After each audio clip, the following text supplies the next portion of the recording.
एक शहर में प्रतिवर्ष माता पिता अपने पुत्र को गर्मी की छुट्टियों में उसके दादा दादी के घर ले जाते। 10 से 20 दिन सब वहीं रहते और फिर लौट आते। ऐसा प्रति वर्ष चलता रहा। बालक थोड़ा बड़ा हो गया।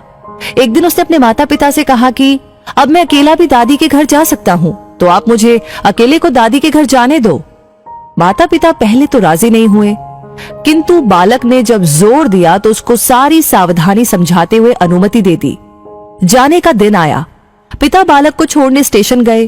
ट्रेन में उसको उसकी सीट पर बिठाया, फिर बाहर आकर खिड़की में से उससे बात की, उसको सारी सावधानियां फिर से समझाई। बालक ने कहा कि मुझे सब याद है, आप चिंता मत करो। ट्रेन को सिग्नल मिला, विसिल लगी, तब पिता ने एक लिफाफा पुत्र को दिया और कहा कि बेटा, अगर रास्ते में तुझे डर लगे तो ये लिफाफा खोलकर इसमें जो लिखा है उसको पढ़ना। बालक ने पत्र जेब में रख लिया। पिता ने हाथ हिलाकर विदा किया। ट्रेन चलती रही। हर स्टेशन पर नए लोग आते रहे, पुराने उतरते रहे। सबके साथ कोई न कोई था। अब बालक को अकेलापन लगने लगा। अगले स्टेशन पर ट्रेन में ऐसी शख्सियत आई जिसका चेहरा बहुत ही भयानक था। बालक पहली बार बिना माता पिता के, बिना किसी सहयोगी के यात्रा कर रहा था। उसने अपनी आंखें बंद करके सोने का प्रयास किया, परंतु बार बार वो भयानक चेहरा उसकी आंखों के सामने घूमने लगा।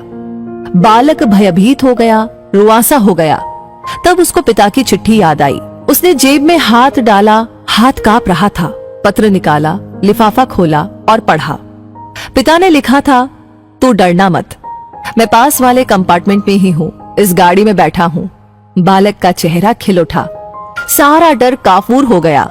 जीवन भी ऐसा ही है। जब भगवान ने हमको इस दुनिया में भेजा, उस समय उन्होंने हमको भी एक पत्र दिया है जिसमें लिखा है, उदास मत होना, मैं हर पल, हर क्षण, हर जगह तुम्हारे साथ हूँ। पूरी यात्रा तुम्हारे साथ करता हूँ, केवल तुम मुझे स्मरण रखते हो। सच्चे मन से याद करना, मैं एक पल में आ जाऊंगा। इसलिए चिंता नहीं करना, घबराना नहीं, हताश नहीं होना। चिंता करने से मानसिक और शारीरिक दोनों स्वास्थ्य प्रभावित होते हैं। परमात्मा पर, प्रभु पर, अपने इष्ट पर हर क्षण विश्वास रखे।